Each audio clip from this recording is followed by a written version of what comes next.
السلام علیکم ورحمۃ اللہ وبرکاتہ۔ میں ہوں احسان اللہ راولپنڈی اسلام آباد سے۔ اس وقت میں اپنے دوستوں اور اپنے محب وطن پاکستانیوں سے ایک درخواست کرنا چاہوں گا کہ برائے کرم جنگ میں جو سب سے بڑا ہتھیار استعمال ہوتا ہے وہ ہیں افواہیں۔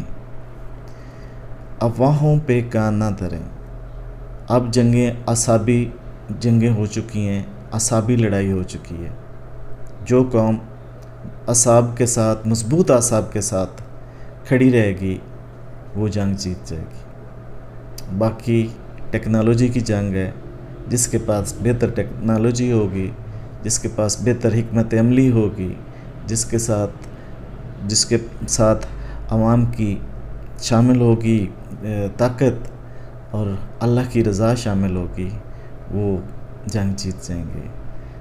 کسی بھی افواہ پہ کان نہ دھریں اور اپنے ملکی اداروں کے ساتھ شانہ بشانہ کھڑے ہوں۔ بہت شکریہ۔ اللہ آپ سب کو اپنی حفظ و امان میں رکھے۔